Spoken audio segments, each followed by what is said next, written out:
que obedecerlo, ¿verdad? Y que daba tanto, dice el salmista, en guardarlo hay gran galardón. Amén.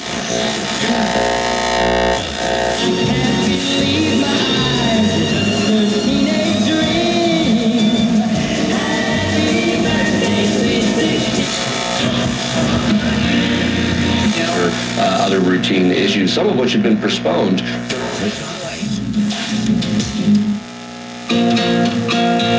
It's not magic that will deliver 1 billion packages to homes across the country this holiday. It's the United States Postal Service. And we don't need a team of reindeer to do it, because we've added more vehicles to our fleet. And while we don't come down your chimney, we can pick up presents for you and yours. So if making more holiday deliveries to homes in the U.S. than anyone else seems like magic, that means we're doing our job.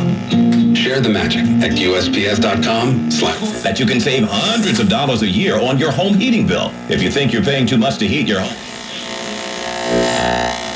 Themselves in acute financial need due to illness, accidents, or advanced age.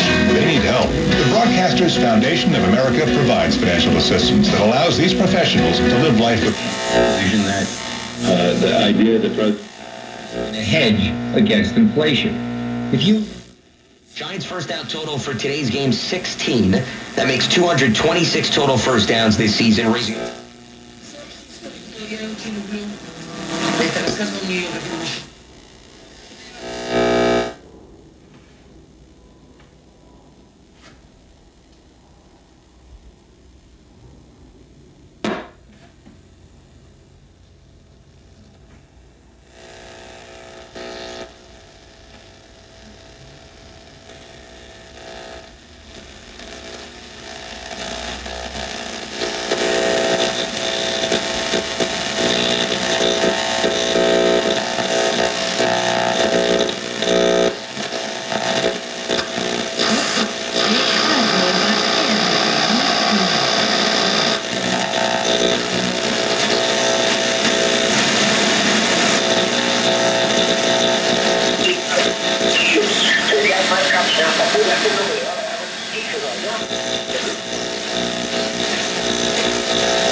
Kuwait and Bahrain.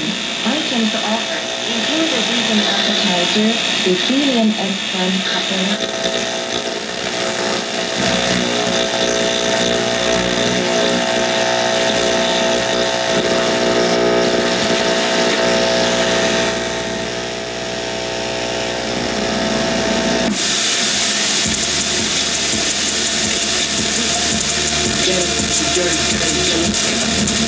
And I got a waiting naked, tell it naked. We ain't try to know how you celebrating already. Disrespect is something I ain't tolerating.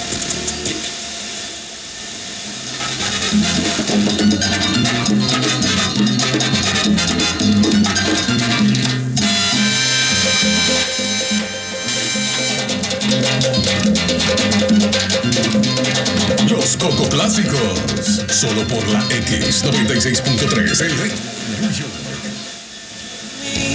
Forgive me if I'm wrong, but this looks like more than I can do on my own. It would all end. I've been misery when you're not around. Former intelligence operatives, former spies who have no business being in the field that I work in. They simply are private detectives because they declare themselves to be so.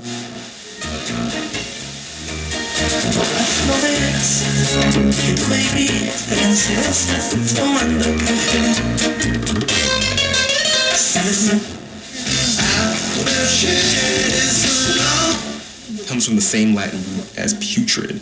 And it's tempting to be like, oh.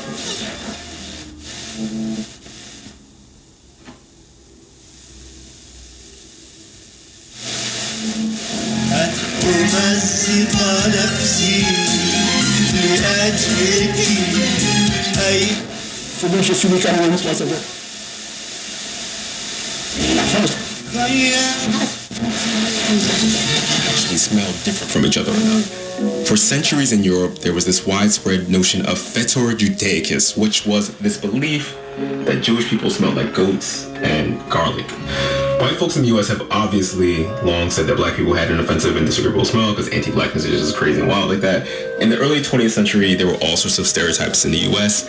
about how European immigrants smelled like garlic. Greeks smell like garlic, Italians smell like garlic. Seriously, what is it with racists and xenophobes and garlic? I know. Garlic's great. Garlic smells so good. Oh, whatever. And so you had this dislike and suspicion of certain groups of people, which naturally got translated into those people's cultural traditions more broadly. So you had dislike of their music and their clothing and their religions, and naturally their cuisine.